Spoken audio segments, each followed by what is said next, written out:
Hello तो साथियों, नमस्कार। मैं आपका अमित वकील और हम भूगोल के साथ साथ भारत की राज्य व्यवस्था भी पढ़ रहे थे। भारत की राज्य व्यवस्था में हम मुख्य रूप से भारत के संविधान को पढ़ते हैं। क्या पढ़ते हैं? भारत के संविधान को पढ़ते हैं। और इसमें भी हमारा टॉपिक चल रहा था भारत की संविधान सभा। इसमें मैंने आपको कुछ चीज़ें पढ़ा दी हैं पहले से ही, और उसको हम रिवाइज करते हुए आगे बढ़ते हैं। और आज संविधान सभा के इस टॉपिक को पूरी तरह से फिनिश करते हैं। जो चीज़ें रह जाएंगी उनको मैं बाद में ऐड करवा दूंगा, ठीक है। हमने पहले पढ़ाया था, और हमने पढ़ाया था कि भारत में सबसे पहले स्वराज की मांग उठी थी, संविधान सभा की मांगें उठी थी 1895 से, बाल गंगाधर तिलक जी के स्वराज विधेयक से उठी थी। किससे? स्वराज विधेयक से। स्वराज विधेयक 1895 में पेश किया गया। कब पेश किया गया? 1895 में। और 1895 में स्वराज विधेयक के तहत बाल गंगाधर तिलक जी ने स्वराज की अप्रत्यक्ष मांगें उठा दी थी, ठीक है। इन्हीं मांगों को इन्हीं मांगों को 1922 में महात्मा गांधी के असहयोग आंदोलन के दौरान समर्थन मिला था। किसके दौरान? असहयोग आंदोलन के दौरान महात्मा गांधी जी ने भी अप्रत्यक्ष रूप से मांगे स्वराज की ही की थी, ठीक है। आगे बढ़ते हैं तो 1927 में एक भारत में कमीशन आता है अंग्रेजों का, जिसका नाम था साइमन कमीशन। कौन सा नाम था? Simon commission. और ये साइमन कमीशन ऐसा कमीशन था जिसमें एक भी भारतीय नहीं था, और भारतीयों के लिए कानून लेके आ रहा था। क्या लेके आ रहा था? भारतीयों के लिए कानून। भारतीय लोगों ने इसका विरोध किया था। क्या किया था? साइमन कमीशन का विरोध, ठीक है। तो साइमन कमीशन का विरोध किया एक अंग्रेज अधिकारी था जिसका नाम था लॉर्ड ब्रिकेनहेड। क्या नाम था? लॉर्ड ब्रिकेनहेड। इसने जब विरोध करते टाइम कहा था कि जब आप हमारे कानून का विरोध कर रहे हो तो आप एक कानून ऐसा लेके आओ ना जिसका कोई विरोध नहीं करे। आप कानून ऐसा लेके आओ ना जिसका कोई विरोध नहीं करे। इस चुनौती को स्वीकार किया था भारतीय लोगों ने, और उसके जवाब में पेश की थी नेहरू रिपोर्ट 1928 की। कौन सी रिपोर्ट? नेहरू रिपोर्ट 1928 वाली, ठीक है। इसके अध्यक्ष थे मोतीलाल नेहरू जी। कौन थे? मोतीलाल नेहरू। और ये रिपोर्ट पेश की गई थी 10 अगस्त 1928 को, ठीक है। और इस रिपोर्ट में क्या था? भारत के संविधान का प्रारूप था। क्या था? भारत के संविधान का मसौदा था। और उसमें बताया गया था कि हमें डोमिनियन स्टेट चाहिए। क्या चाहिए? डोमिनियन स्टेट चाहिए। हमें 19 मूल अधिकार चाहिए। धर्मनिरपेक्ष राज्य होना चाहिए। और हमारे संविधान के निर्वाचन की जो पद्धति है, लोगों के, हमारे यहाँ शासन करने वाले लोगों की निर्वाचन पद्धति है, उसको संयुक्त निर्वाचन किया जाए। अर्थात ब्रिटिश लोग जो हमारे आपस में सांप्रदायिक तरीके से विभाजन करना चाहते थे, उसको कहा था कि हमारी किस तरीके की निर्वाचन पद्धति होनी चाहिए? संयुक्त निर्वाचन पद्धति। इस तरीके की कुछ मांगे थी इसमें। किसमें? नेहरू रिपोर्ट 1928 की, ठीक है। इस रिपोर्ट को ब्रिटिश लोगों ने स्वीकार नहीं किया था। क्या नहीं किया था? ब्रिटिश लोगों ने इसको स्वीकार नहीं किया था। इसको क्या कर दिया था? अस्वीकार या अस्वीकृति दी थी, ठीक है। जिन्ना ने भी इसका विरोध किया था। किसका? नेहरू रिपोर्ट का। क्योंकि जिन्ना चाहते थे कि भारत का विभाजन होकर एक ऐसा राज्य बने जिसका नाम पाकिस्तान हो। और ये संयुक्त निर्वाचन के पक्ष में भी नहीं थे, क्योंकि ये चाहते थे कि मुस्लिम लोगों का निर्वाचन मुस्लिम लोगों के द्वारा किया जाए और मुस्लिम लोगों के लिए अलग से राष्ट्र बनाया जाए, ठीक है। तो इस रिपोर्ट का विरोध कर दिया। जिन्ना ने भी विरोध कर दिया, ब्रिटिश लोगों ने भी विरोध कर दिया। और ये रिपोर्ट आगे जाकर असफल हो गई, क्योंकि ये रिपोर्ट पेश की गई थी भारतीय लोगों के द्वारा। किसको पेश की गई थी? ब्रिटिश सरकार को। ब्रिटिश सरकार ने इस रिपोर्ट को स्वीकार नहीं किया। तो भारतीय लोगों ने कहा था कि या तो इस रिपोर्ट को 1 साल में लागू करो, हमारी मांगों को 1 साल में लागू करो। अगर आप लागू नहीं करते तो हम फिर पूर्ण स्वराज की मांग उठाने लग जाएंगे। किसकी मांग? पूर्ण स्वराज की मांग उठाने लग जाएंगे, ठीक है। इसके रिजल्ट में जब इन लोगों ने अस्वीकार कर दिया था इस रिपोर्ट को, 1928 वाली नेहरू रिपोर्ट को, तो 1929 से भारत में पूर्ण स्वराज की मांग स्टार्ट हो गई थी। किसकी मांगे? पूर्ण स्वराज की मांग स्टार्ट हो गई थी। आगे बढ़ते हैं तो 1934 में एम एन रॉय के द्वारा संविधान सभा की औपचारिक रूप से मांग की जाती है। किस तरीके से? औपचारिक रूप से। यहां तक तो था अनौपचारिक तरीके से लोग मांग कर रहे थे। किस तरीके से? अनौपचारिक तरीके से। उनसे कह रहे थे कि आप हमें स्वराज दो, हमें स्वराज प्राप्त करना है, या हमारी मांगों को स्वीकार करो, हमें डोमिनियन स्टेट बनाओ, हमें मूल अधिकार प्रदान करो, हमारी निर्वाचन की पद्धति सांप्रदायिक होनी चाहिए और धर्मनिरपेक्ष राज्य होना चाहिए, ठीक है। और प्रत्यक्ष रूप से मांग उठाई थी एम एन रॉय के द्वारा 1934 में। कब उठाई थी? 1934 में। इनकी एक बुक का नाम था outlines of the future constitution of India. इस बुक में इन्होंने मांग उठाई थी। किसकी मांग उठाई थी? भारत के लिए संविधान बनाने वाली सभा की मांग उठाई थी। किसकी मांग?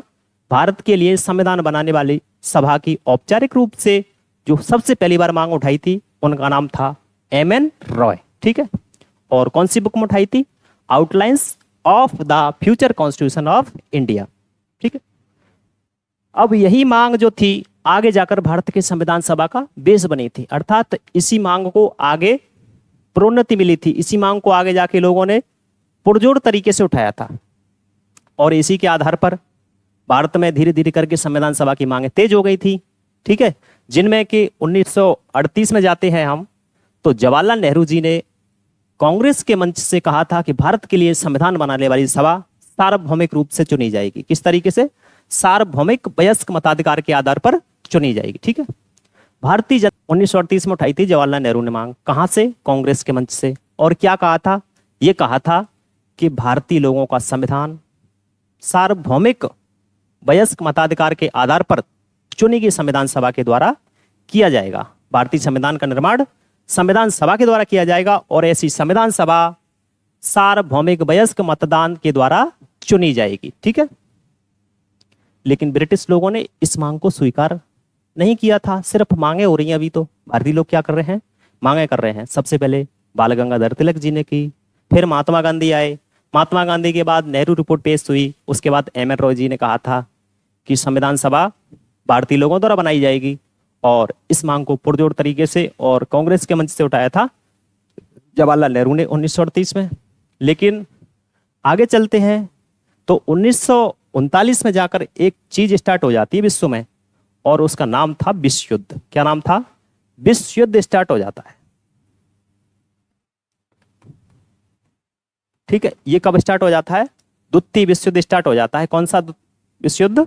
द्वितीय विश्व युद्ध। ये 1939 में जाकर स्टार्ट हो गया था। इस विश्व युद्ध में ब्रिटिश लोग भी लड़ रहे थे, ठीक है। और उधर जर्मन वाले थे दूसरी साइड में, एक तरफ ब्रिटिश वाले। और विश्व था जो प्रथम विश्व युद्ध की तरह धुरी में बट चुका था, गुट बन गए थे, ठीक है। तो इस विश्व युद्ध में भाग ले रहा था कौन? ब्रिटेन भाग ले रहा था। ब्रिटेन भाग ले रहा था तो ब्रिटेन ने क्या किया कि ब्रिटेन ने घोषणा कर दी थी कि भारत भी इस युद्ध में हमारे साथ शामिल है और भारत युद्ध लड़ रहा है, क्योंकि भारत उनका उपनिवेश हुआ करता था, उपनिवेश था। तो उन्होंने कह दिया कि भारत इस युद्ध में शामिल है, भारत को शामिल बता दिया। क्या बता दिया? भारत को शामिल बता दिया। लेकिन ये शामिल लिखा हुआ है, ठीक है, भारत को शामिल बता दिया। लेकिन भारतीय लोग तो इसमें शामिल नहीं थे, क्योंकि हमारे हेड हुआ करते थे कौन थे? ब्रिटेन के लोग थे। लेकिन प्रांतीय स्तरों पर भारत के लोग भी सरकार में बैठे थे। किस तरीके से? प्रांतीय स्तरों पर भारत के लोग भी सरकार में बैठे थे। उन लोगों ने कहा कि ये तो हमारे खिलाफ है, हमें बिना पूछे और हमें युद्ध में शामिल कर दिया। हम इधर मांग कर रहे हैं संविधान सभा बनाने की, हमें स्वराज की मांग हो रही है, और वो उधर हमें फंसाए जा रहे हैं किसमें? विश्व युद्ध में। तो इन लोगों ने अपनी प्रांतीय विधानसभाओं से इस्तीफा दे दिया। किससे इस्तीफा दे दिया? प्रांतीय विधानसभा के पदों से, ठीक है।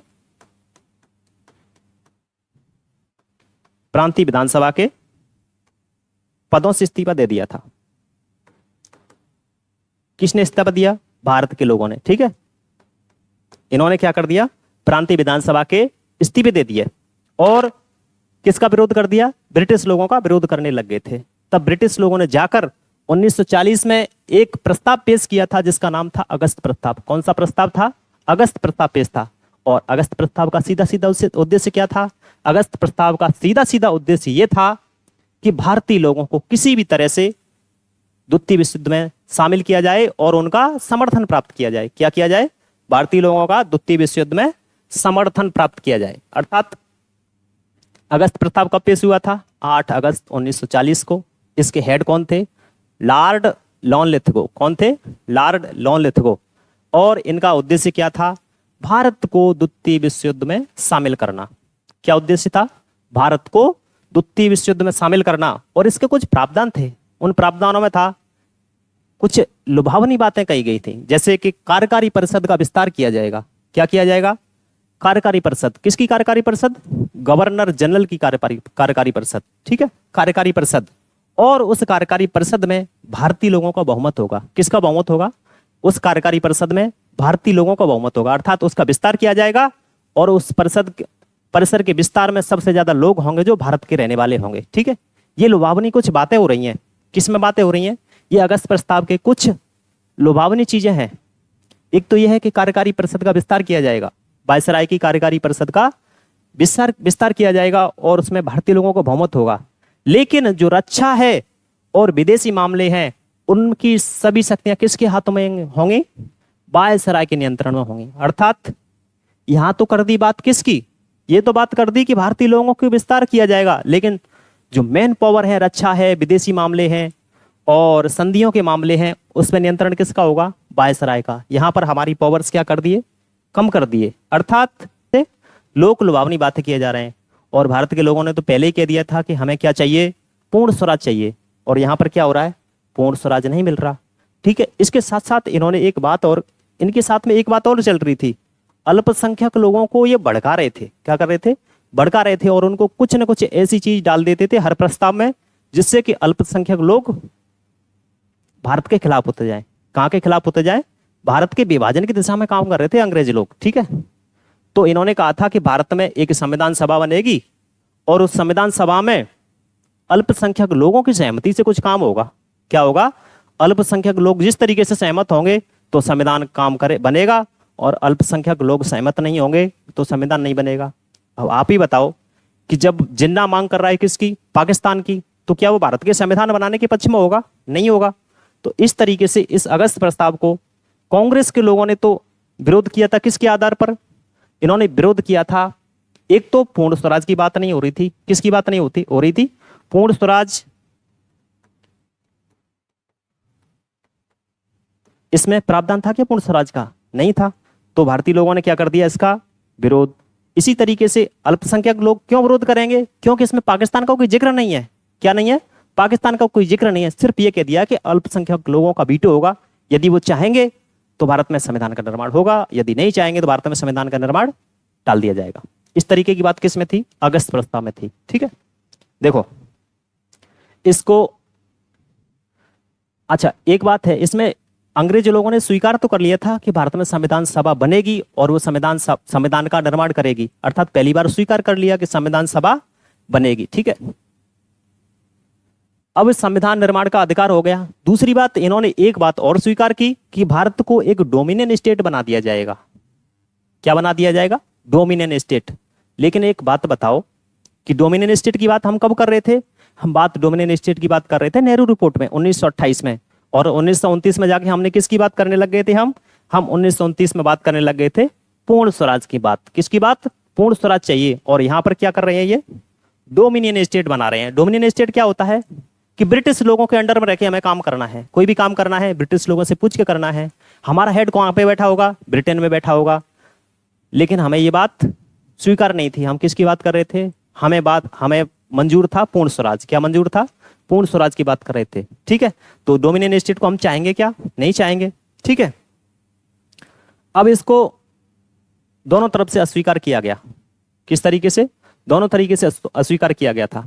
कांग्रेस ने भी अस्वीकार कर दिया था और इधर मुस्लिम लीग ने भी इसको अस्वीकार कर दिया था, क्योंकि मुस्लिम लीग तो चाहती थी कि पाकिस्तान का निर्माण हो और कांग्रेस वाले चाहते थे कि पूर्ण स्वराज प्राप्त हो। इस तरीके से दोनों लोगों ने इसको अस्वीकार कर दिया। ठीक है, इधर इन्होंने अस्वीकार कर दिया और इन्होंने इधर अस्वीकार कर दिया, क्योंकि पूर्ण स्वराज की मांग चल रही थी। और ये हमें क्या प्रदान कर रहे थे? ये हमें प्रदान कर रहे थे डोमिनियन स्टेट, अर्थात अपने अंडर रह के काम करने वाले देश। तो हमने इस मांग को, इसको प्रस्ताव को क्या कर दिया? अस्वीकार। कौन से प्रस्ताव को? अगस्त प्रस्ताव को। ठीक है, उधर विश्व युद्ध चल ही रहा है। क्या चल रहा है? विश्व युद्ध चल रहा है और हमने उनकी बात नहीं मानी तो उनको टेंशन होने लग रही थी। ठीक है, क्या होने लग रही थी? टेंशन। ठीक है, इसके साथ साथ हमने इसको अस्वीकार कर दिया और 1941 में एक आंदोलन और छेड़ दिया था। इसको अगस्त प्रस्ताव को अस्वीकार करने के साथ साथ एक आंदोलन और छेड़ दिया था जिसका नाम था व्यक्तिगत सत्याग्रह। क्या नाम था? व्यक्तिगत सत्याग्रह। यह व्यक्तिगत सत्याग्रह क्या था? यह सीमित स्तर पर किया जाने वाला सत्याग्रह था। किस तरीके से? कुछ लोग मिलकर भूख हड़ताल करेंगे, सत्याग्रह की मांग करेंगे। ठीक है, बहुत सीमित संख्या में, क्योंकि महात्मा गांधी नहीं चाहते थे कि जब दुश्मन युद्ध में व्यस्त हो तो उसको ज्यादा हानि पहुंचाए, अर्थात वो सीमित स्तर पर सत्याग्रह करना चाहते थे। इस सत्याग्रह को नाम दिया गया व्यक्तिगत सत्याग्रह। पर्सनल लोगों के द्वारा सत्याग्रह किए गए थे। ऐसे पहले लोग थे विनोबा भावे। कौन थे? विनोबा भावे एक नंबर के लोग थे, पहले नंबर वाले, जिन्होंने व्यक्तिगत सत्याग्रह स्टार्ट किया था। दूसरे थे जवाहरलाल नेहरू, ऐसे ही तीसरे ब्रह्मदत्त। ठीक है, ये लोग क्या थे? व्यक्तिगत सत्याग्रह करने वाले। व्यक्तिगत सत्याग्रह कब हुए थे? अगस्त प्रस्ताव को अस्वीकार करने के बाद 1940 और 41 में। कब हुए थे? 1940 और 41 में। ठीक है, अच्छा, इधर व्यक्तिगत सत्याग्रह चल रहा है, उधर अंग्रेज लोग कहां पर बिजी हैं? युद्ध में बिजी हैं। किस युद्ध में बिजी हैं? विश्व युद्ध में बिजी हैं। अब विश्व युद्ध लड़ा जा रहा था, विश्व में हर जगह युद्ध हो रहा था, तो भारत का एक पूर्वी स्तर पड़ते हैं राज्य। कौन से राज्य? पूर्वी राज्य, अरुणाचल, त्रिपुरा वाले, इधर वाली साइड में। इधर एक राष्ट्र हुआ करता था पहले, बर्मा। क्या हुआ करता था? बर्मा हुआ करता था। ठीक है, बर्मा। बर्मा पर जापान ने कब्जा कर लिया था। क्या कर लिया था? जापान ने कब्जा कर लिया था। ये अरुणाचल वाली साइड है, अरुणाचल, नागालैंड, मिजोरम, त्रिपुरा, मिजोरम। ठीक है, इधर बर्मा हुआ करता था। क्या हुआ करता था? बर्मा, जिसको वर्तमान में क्या कहते हैं? वर्तमान में इसको म्यांमार कहते हैं। क्या कहते हैं? म्यांमार कहते हैं इसको वर्तमान में।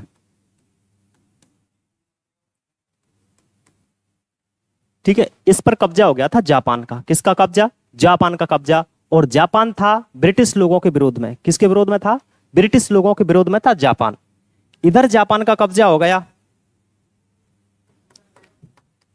ठीक है, बर्मा पर। यहां पर कौन है? ब्रिटिश लोग हैं, और ब्रिटिश लोगों के खिलाफ कौन है? भारत के लोग हैं।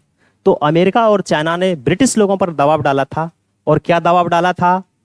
कि भारतीय लोगों को किसी भी तरह से इस विश्व युद्ध में शामिल करो, वरना आपके हाथ से भारत निकल जाएगा। अर्थात भारतीय लोगों को इस विश्व युद्ध में शामिल करो, वरना आपके हाथ से ये भारत निकल जाएगा। किसी भी तरह से अगर विरोध ज्यादा बढ़ा तो भारत निकल जाएगा। इसी जब अमेरिका और चाइना ने दबाव डाला था, किस पर? ब्रिटिश लोगों पर दबाव डाला था, क्योंकि इधर जापान था और जापान और भारत मिलकर इन लोगों को भगा सकते थे। इस वजह से यूएसए और चाइना ने इनको सलाह दी थी कि किसी भी तरह से आप भारतीय लोगों को समझाओ बुझाओ और वहां पर कुछ पेश करो जिससे कि ये लोग विश्व युद्ध में शामिल हो, नहीं तो तुम्हारे हाथ से भारत निकल जाएगा और आप इस विश्व युद्ध में हार जाओगे। इधर से आप हार जाओगे, जापान आपको हरा देगा। ठीक है, तो इसके रिजल्ट में आया था क्या?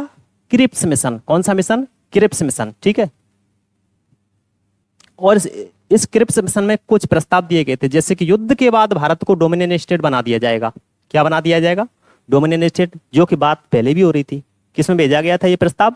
अगस्त प्रस्ताव में भी ये बात कही गई थी, भारत को क्या बना दिया जाएगा? Dominion state. ठीक है, भारत के लोगों को अपना संविधान बनाने का अधिकार होगा। सेम बात हो रही है? क्या हो रही है? बातें सेम होंगी, थोड़ा थोड़ा सा चेंज होगा। ठीक है, और भारत के लोगों द्वारा ये संविधान सभा चुनी जाएगी अप्रत्यक्ष तरीके से। ठीक है, अप्रत्यक्ष तरीके से, और बात सब सेम होंगी, बस कुछ चेंज होगा। क्या चेंज होगा? जैसे कि देसी रियासतें अलग से रह सकती हैं। भारत के लोग संविधान बना सकते हैं, लेकिन देसी रियासतें अलग रह सकती हैं इससे। अर्थात देसी रियासतें अलग होंगी। और भारत में कितनी देसी रियासतें थी? लगभग 550 से ऊपर, 562 के लगभग कुछ देसी रियासतें थी।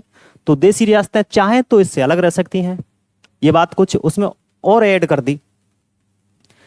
दी। तो इस तरीके से इन्होंने पाकिस्तान की जो मांग उठा रहे थे उनका तो पक्ष ले लिया। क्या ले लिया? पक्ष ले लिया। लेकिन भारतीय लोगों को ये बात समझ में आ गई कि ये देसी रियासतों को अलग करके ये हमारे देश का विभाजन करना चाहते हैं। क्या विभाजन करना चाहते हैं? हमारे देश का विभाजन करना चाहते हैं। तो इस प्रस्ताव को भी भारतीय लोगों ने क्या कर दिया? अस्वीकार कर दिया। ठीक है, और इन्होंने देसी रियासतों को अलग होने की तो कह दी, लेकिन बात स्पष्ट रूप से ये नहीं कही कि पाकिस्तान बनाएंगे, क्योंकि देसी रियासतें चाहती तो वो अलग अलग अपने राष्ट्र बना सकती थी, और जाने कितने राष्ट्र बन जाते। इस वजह से पाकिस्तान वाले लोगों ने इसको स्वीकार कर दिया। क्योंकि अगर ये कह देते पाकिस्तान बनाएंगे, देसी रियासतों को अलग करके अगर चाहे तो पाकिस्तान में शामिल हो जाए, तो पाकिस्तान वाले लोग इसको, मुस्लिम लीग वाले लोग इसको स्वीकार कर सकते थे। लेकिन इन्होंने कह दिया कि देसी रियासतें अलग रह सकती हैं। ठीक है, तो दोनों ने, कांग्रेस और मुस्लिम लीग दोनों ने इसको अस्वीकार कर दिया था। किसको? क्रिप्स मिशन को। आगे चलते हैं तो भारत में आता है, समाप्त हो चुका था, और अशोक अपना भारत छोड़ो आंदोलन चल ही रहा था, भारत छोड़ो आंदोलन चल रहा था। तो 1940 में एक मिशन भारत में आता है जिसका नाम था कैबिनेट मिशन। क्या था? Cabinet mission. और इसमें 3 लोग थे शामिल। क्या थे?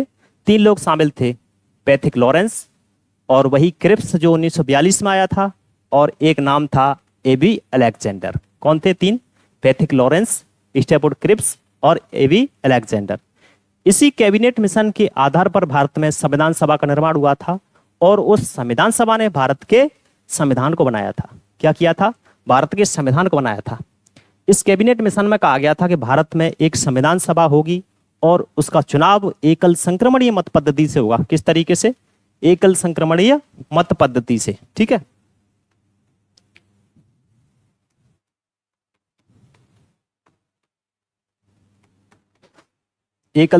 एकल संक्रमणीय मत पद्धति से उस संविधान सभा का चुनाव होगा। और कुछ प्रस्ताव ऐसे भी थे। अच्छा, एक बात कही थी, भारतीय संघ का निर्माण किया जाएगा, संविधान सभा का गठन होगा, और संविधान सभा के चुनाव हुए थे 1946 के लगभग सर्दियों में। अप्रत्यक्ष तरीके से चुनाव होने थे, अर्थात भारत के लोगों ने इस संविधान सभा का चुनाव डायरेक्ट रूप से नहीं किया था। इसका चुनाव हुआ था प्रांतीय विधानसभा के लोगों ने अप्रत्यक्ष तरीके से और एकल संक्रमणीय मत पद्धति से संविधान सभा का चुनाव किया था। और संविधान सभा में संविधान सभा में जो था ना, जैसे कि 10 लाख लोगों पर एक सीट होगी। ठीक है। भारत में कुल टोटल सीट होंगी संविधान सभा की कितनी होंगी? 389 सीटें होंगी, जो कि 296 तो होंगी ब्रिटिश प्रांत से, और 93 मनोनीत होंगे, जो कि किसके होंगे? देसी रियासतों वाले। किसके होंगे? देसी रियासतों वाले लोग होंगे। देसी रियासतों से कितने लोग? देसी रियासतों से थे 93 लोग, और ब्रिटिश भारत से कितने थे? 296 लोग। इस 296 का भी विभाजन किया जाता है, और इस 296 में से बनते हैं 292 प्लस 4। किस तरीके से? 292 प्लस 4। 292 तो थे गवर्नर के शासन वाले। ठीक है। किसके थे? गवर्नर के शासन वाले। और 4 थे मुख्य आयुक्त के प्रांत, अर्थात चीफ कमिश्नरी वाले प्रांत। ठीक है। 4 कौन कौन से थे? 4, एक तो था दिल्ली, दूसरा अजमेर,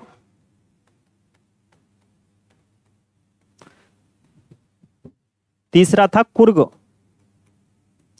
और चौथा था बलूचिस्तान, जो कि वर्तमान में कहां पर है? जो बलूचिस्तान जो वर्तमान में है वो पाकिस्तान में है, बलूचिस्तान।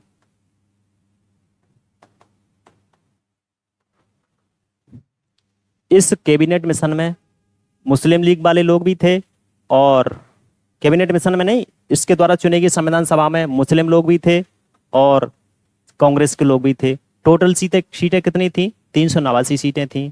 इन 389 सीटों में भी 93 सीटें किसकी थी? 93 सीटें थी देसी रियासतों की। किसकी? देसी रियासतों की सीटें थी 93, और 96 थी ब्रिटिश प्रांत से। इस ब्रिटिश प्रांत को भी 2 भागों में बांटा गया था। 292 थे गवर्नर वाले प्रांत, और 4 थे चीफ कमिश्नर वाले प्रांत। किसके थे? चीफ कमिश्नर वाले प्रांत। ठीक है। इनमें कौन कौन थे? 4 में दिल्ली, अजमेर, कुर्ग, बलूचिस्तान, ये 4 थे। ठीक है। और इसमें एक प्रावधान किया गया था कि 10 लाख लोगों पर एक सीट होगी। टोटल सीट 389, 10 लाख पर एक। समुदायों के आधार पर इसमें विभाजन किया गया था कि मुस्लिम लोगों को इतनी सीटें मिलेंगी, जैसे 79 सीटें मुस्लिम को, 4 सिख को, बची कुची किसको? सामान्य लोगों को, बची कुची सामान्य लोगों को। इस तरीके से भारत में संविधान सभा के चुनाव हुए थे, और संविधान सभा के चुनाव हुए थे 45-46 की सर्दियों में। ठीक है। किस तरीके से? सार्वभौमिक तरीके से चुनाव नहीं हुए थे। किस तरीके? सार्वभौमिक मताधिकार के आधार पर चुनाव नहीं। किस तरीके से चुनाव थे? अप्रत्यक्ष तरीके से।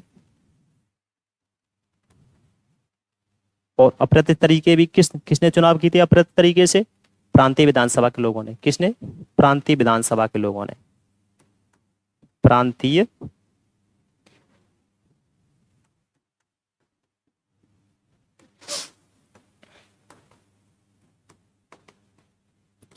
विधानसभा वाले लोगों ने अप्रत्यक्ष तरीके से चुनाव किए थे। चुनाव की पद्धति कौन सी? चुनाव की पद्धति थी एकल संक्रमणी मत पद्धति। कौन सी पद्धति? एकल संक्रमणी मत पद्धति। ठीक है।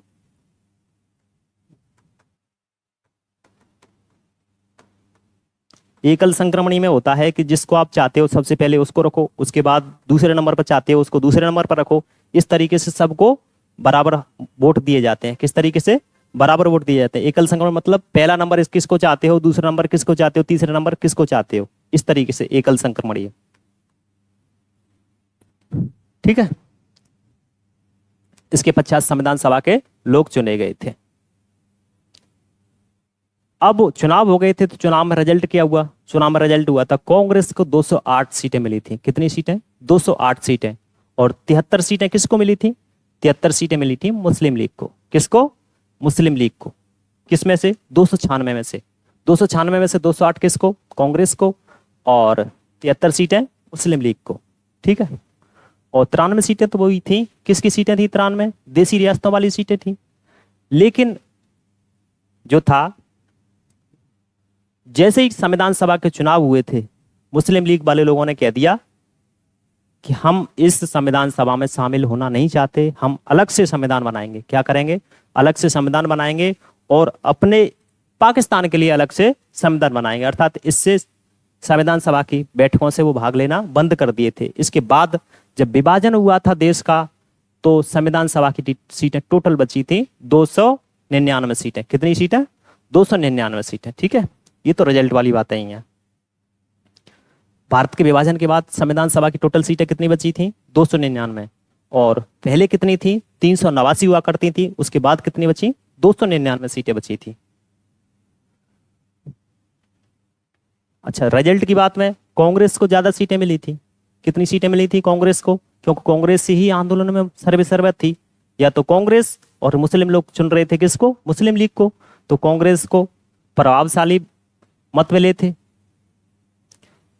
और पाकिस्तान की मांग उठ रही थी तो मुस्लिम लीगों को उधर सीटें मिल रही थी।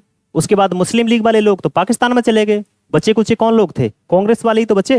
या तो कांग्रेस वाले या फिर किसके हैं? देसी रियासतों वाले लोग। ये लिखा है। चुनाव किस तरीके से हुए थे? चुनाव हुए थे अप्रत्यक्ष तरीके से। किन्होंने चुनाव किया था? प्रांतीय विधानसभा के लोगों ने उनका चुनाव करके भेजा था। चुनाव करके संविधान सभा में भेजा था। ठीक है। सामुदायिक प्रतिनिधित्व था, अर्थात मुस्लिम लोगों को अलग से वोट दिए गए थे, सिख लोगों को अलग से सीटें मिली की थी, इसी तरीके से सामान्य लोगों की कुछ सीटें थी। ठीक है। कांग्रेस ने बहुमत प्राप्त किया था और मुस्लिम लीग को भी पाकिस्तान के लिए काफी सीटें मिल गई थी, 73 सीटें। ठीक है। देसी रियासतें थी जिन्होंने संविधान सभा में कुछ ने बाद में भाग लिया था, कुछ ने लिया ही नहीं। अर्थात देसी रियासतों वाली सीटें विवादित रही थी। एक मांग हो रही थी और एक मांग ये हो रही थी, पृथक निर्वाचिका की मांग हो रही थी संविधान सभा के टाइम पर। किसकी मांग हो रही थी?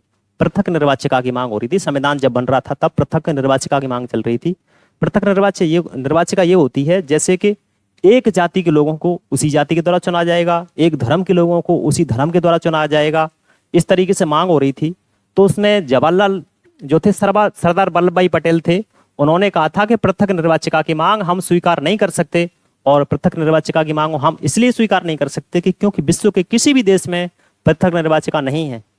हमारे भारत में वर्तमान में कैसी निर्वाचिका है? हमारे भारत में संयुक्त निर्वाचिका है। अर्थात किसी प्रतिनिधि को जब हम चुनकर भेजते हैं तो सारे लोग वोट देते हैं, सभी जाति के लोग वोट देते हैं उसको, सभी धर्मों के लोग वोट देते हैं और सभी संप्रदाय के लोग वोट देते हैं। अगर पृथक निर्वाचिका हो जाती तो पृथक निर्वाचिका में क्या होता?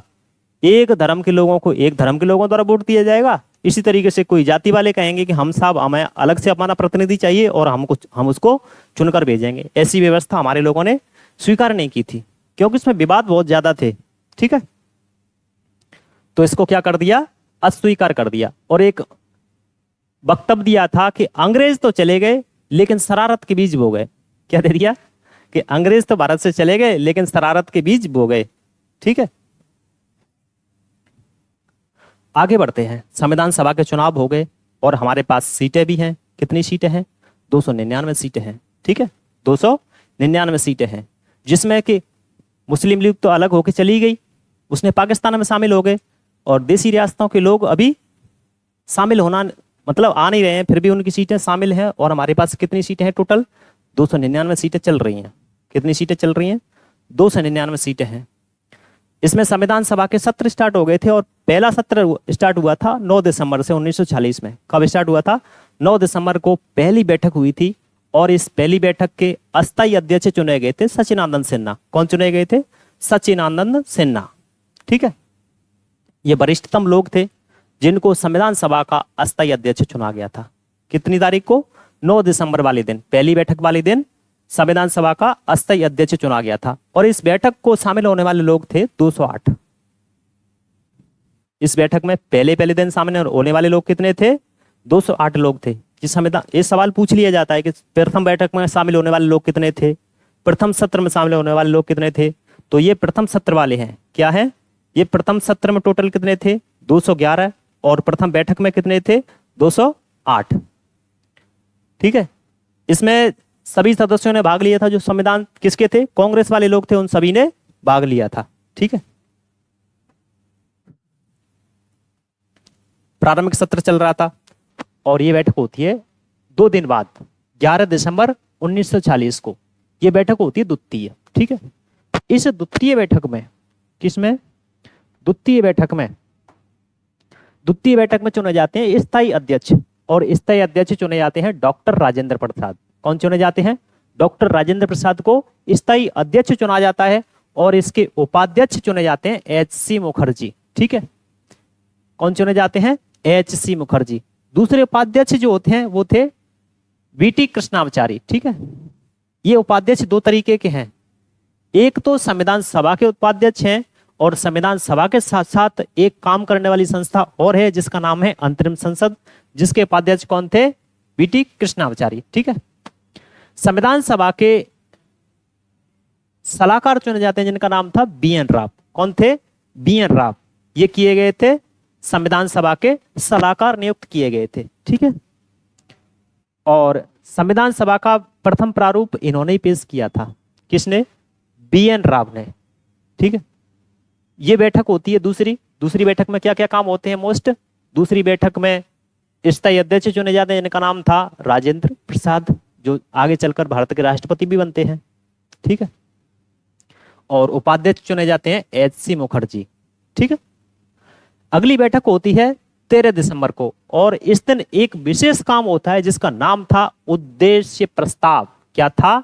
उद्देश्य प्रस्ताव, जो पेश किया गया था जवाहरलाल नेहरू के द्वारा, और इसमें भारत के संविधान का मसौदा था। जो वर्तमान में भारत का संविधान है, भारत के संविधान की प्रस्तावना है, और उस प्रस्तावना के मसौदे, भारत के संविधान के पूर्व जो मसौदे थे कि भारत का संविधान किस तरीके से बनेगा, क्या क्या होगा भारत के संविधान में, वो चीज कहां पे पेश की गई थी?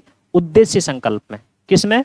उद्देश्य संकल्प में। और ये उद्देश्य प्रस्ताव कब पेश किया गया था? ये पेश किया गया था 1946 में 13 दिसंबर को। कब पेश किया गया था? 1946 में 13 दिसंबर को जवाहरलाल नेहरू के द्वारा उद्देश्य प्रस्ताव पेश किया गया था। और इस उद्देश्य प्रस्ताव का यही उद्देश्य था कि भारत के संविधान में क्या क्या बनेगा, क्या क्या होगा और किस किस के लिए क्या क्या फायदे होंगे। ठीक है, इस उद्देश्य प्रस्ताव को आगे चलकर 22 जनवरी 1947 को मंजूरी मिल जाती है। अर्थात लोगों ने, संविधान सभा के लोगों ने इस उद्देश्य प्रस्ताव पर विचार किया और उन्हें लगा कि भारत के संविधान का जो उद्देश्य प्रस्ताव है, उद्देश्य जो दिए गए हैं वो काफी अच्छे हैं, और उन पर विचार करने के बाद इस उद्देश्य प्रस्ताव को 22 जनवरी 1947 को सर्वसम्मति से पारित कर दिया जाता है। क्या कर दिया जाता है? सर्वसम्मति से इसको मंजूरी मिल जाती है। ठीक है, इस उद्देश्य प्रस्ताव में क्या क्या चीज थी जो 13 दिसंबर 1940 को जवाहरलाल नेहरू के द्वारा पेश किया गया था? इसमें एक बात यह थी कि भारत को एक स्वतंत्र संप्रभु राष्ट्र बनाया जाएगा। क्या बनाया जाएगा? स्वतंत्र संप्रभु राष्ट्र बनाया जाएगा, जिसमें नागरिकों को न्याय मिलेगा, समानता मिलेगी, स्वतंत्रता मिलेगी। क्या क्या मिलेगा? भारत का एक स्वतंत्र संप्रभु राष्ट्र बनेगा भारत, और जिसमें भारत के लोगों को, भारत के नागरिकों को न्याय, समानता, स्वतंत्रता। ठीक है, और अल्पसंख्यकों को, अच्छा, क्योंकि मुस्लिम लीग के लोग थे, वो किसकी मांग कर रहे थे? पाकिस्तान की मांग कर रहे थे, क्योंकि कहां पर 1940 में अभी तक देश का विभाजन तो हुआ नहीं है, लेकिन जवाहरलाल नेहरू का विचार था कि अल्पसंख्यक लोग, जो मुस्लिम लोग हैं, वो भी आ जाएं, तो उनके लिए भी प्रावधान जोड़े गए थे। ठीक है, देशी रियासतों वाले लोगों के लिए भी कुछ प्रावधान किए गए थे। ये सारे प्रावधान कहां पे पेश किए गए थे? उद्देश्य प्रस्ताव में। और उद्देश्य प्रस्ताव का उद्देश्य यही था कि भारत के संविधान को ऐसा बनाया जाएगा, क्या बनाया जाएगा? ऐसा बनाया जाएगा जिसमें कि भारत स्वतंत्र संप्रभु राष्ट्र होगा, सभी को न्याय समानता स्वतंत्रता मिलेगी, काफी सारी चीजें थी इसमें। ठीक है, आगे बढ़ते हैं। और आगे बढ़ अच्छा, संविधान सभा जो थी वो एक संप्रभु संस्था थी। क्या थी? संप्रभु संस्था, अर्थात जो चाहे वो अपना संविधान बना सकती है, उस पर कोई रोक टोक नहीं है। संविधान सभा अपने देश का संविधान जैसा चाहे वैसा बना सकती है, इसको बोलते हैं संप्रभु संस्था। इसके बाद जब देश का विभाजन हो गया था, संविधान सभा ने 15 अगस्त के बाद अंतरिम संसद के रूप में भी काम किया था। किसके रूप में काम किया था? कुछ समितियां बनी थी, जैसे कि नियम समिति बनी थी जिसके अध्यक्ष थे राजेंद्र प्रसाद। कौन थे? नियम समिति के अध्यक्ष कौन थे? राजेंद्र प्रसाद थे। ये नियम समिति लिखा हुआ है, नियम समिति के अध्यक्ष राजेंद्र प्रसाद। दूसरी समिति थी संघीय समिति, संघीय शक्ति समिति। कौन सी थी? संघीय शक्ति समिति। इसके अध्यक्ष थे जवाहरलाल नेहरू। ठीक है। तीसरी संघीय संविधान समिति, इसके अध्यक्ष थे जवाहरलाल नेहरू। इसी तरह से प्रांतीय संविधान समिति थी जिसके अध्यक्ष थे सरदार वल्लभ भाई पटेल। संचालन समिति के अध्यक्ष थे राजेंद्र प्रसाद। कौन थे? राजेंद्र प्रसाद। और एक समिति आती है प्रारूप समिति, जो कि बहुत विशेष है, जिसके अध्यक्ष थे डॉक्टर भीमराव अंबेडकर। कौन थे? भीमराव अंबेडकर। झंडा समिति के अध्यक्ष थे जेबी कृपलानी। कौन थे? जेबी कृपलानी। और राज्यों की समिति थी, उसके अध्यक्ष जवाहरलाल नेहरू। इसी तरीके से आपको ये एक बुक में लिख लेनी है और इसको याद करना है। ठीक है, स्क्रीनशॉट लोगे तो वो दिखेगा नहीं, इसलिए जो मैं बोल रहा हूं उसको आप लिख लेना कहीं पर। परामर्श समिति के अध्यक्ष सरदार वल्लभ भाई पटेल। सर्वोच्च न्यायालय वाली समिति एस वरदाचारी। और मूल अधिकारों की उप समिति थी, उसके अध्यक्ष थे जेबी कृपलानी। अल्पसंख्यक उप समिति जिसके अध्यक्ष एच.सी. मुखर्जी थे। और संविधान समीक्षा आयोग जो बना था उसके अध्यक्ष थे एम.एन. वेंकटचलैया। कौन थे? एम.एन. वेंकटचलैया। इसमें एक विशेष समिति थी जिसका नाम था प्रारूप समिति, जिसके अध्यक्ष थे डॉक्टर भीमराव अंबेडकर। कौन थे? डॉक्टर भीमराव अंबेडकर। प्रारूप समिति का गठन हुआ था 29 अगस्त 1947 को, जिसके अध्यक्ष कौन थे? डॉक्टर भीमराव अंबेडकर थे। इसके 7 सदस्य थे जिनका नाम था अल्लादी कृष्ण स्वामी अय्यर, गोपाल स्वामी अयंगार, मोहम्मद सादुल्ला, के.एम. मुंशी। कौन कौन?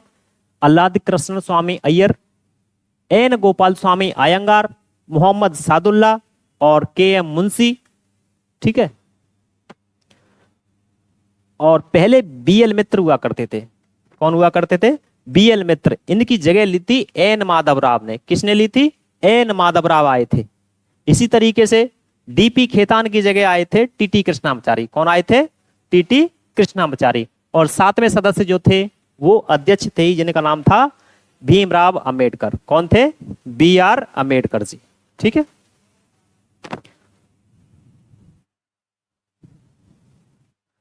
संविधान जो प्रारूप समिति थी उसने 60 देशों के संविधान के प्रारूप पढ़े थे। क्या पढ़े थे? लगभग 60 देशों का संविधान पढ़ा था और उनके 60 देशों के संविधान पढ़कर अपने देश का संविधान का प्रारूप बनाया था। ठीक है। किसने? प्रारूप समिति ने। इस प्रारूप समिति ने जो संविधान बनाया था उसका 3 बार पाठन हुआ था। कौन कौन सा? एक प्रथम पाठन हुआ था जिसका समय था 4 नवंबर 1948 से लेकर 9 नवंबर 1948 तक, लगभग 5 दिन।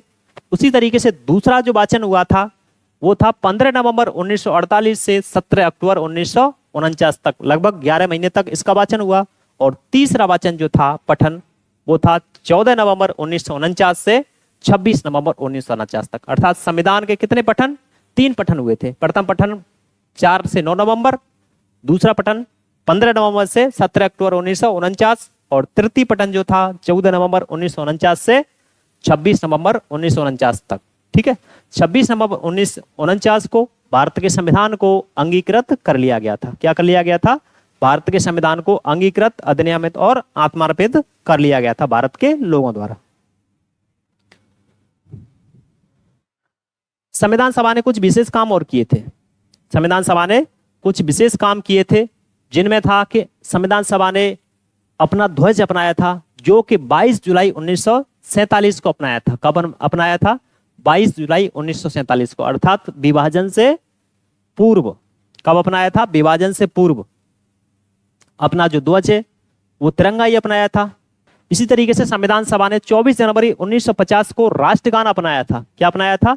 राष्ट्रगान कब अपनाया था? 24 जनवरी 1950 को। और 24 जनवरी 1950 को ही वंदे मातरम गीत को अपनाया था। कब? 24 जनवरी 1950 को।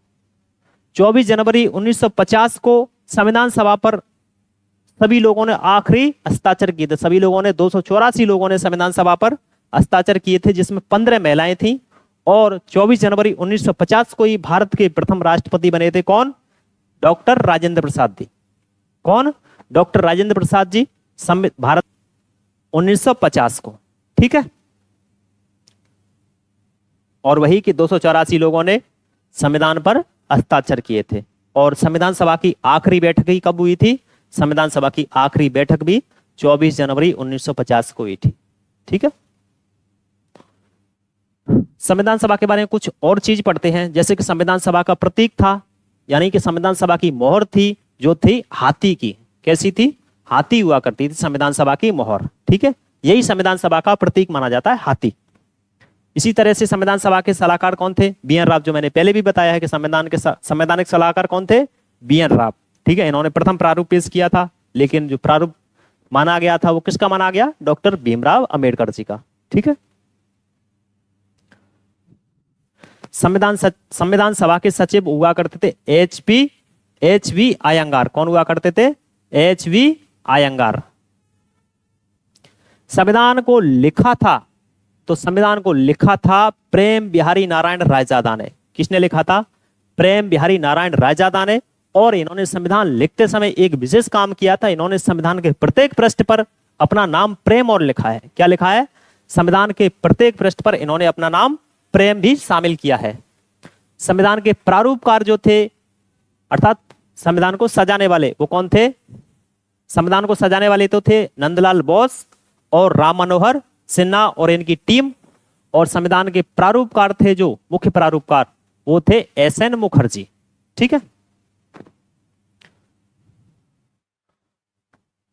संविधान को वैसे इंग्लिश में लिखा गया था, लेकिन हिंदी में जो रूपांतरित लिपिबद्ध किया था उनका नाम था बसंत कृष्ण वैद्य। कौन थे? बसंत कृष्ण वैद्य। लिखा किसने था? प्रेम बिहारी नारायण रायजादा ने। और सजाया किसने था? राम मनोहर सिन्हा ने। और हिंदी में किसने लिखा था? हिंदी में अनुवाद किया था बसंत कृष्ण वैद्य ने। संविधान में कुछ पशुओं के भी चित्र मिलते हैं, जैसे कि शेर है, घोड़ा है, बैल और हाथी। कौन कौन? शेर, घोड़ा, बैल, हाथी, ये पशुओं के चित्र भी संविधान में मिलते हैं। ठीक है।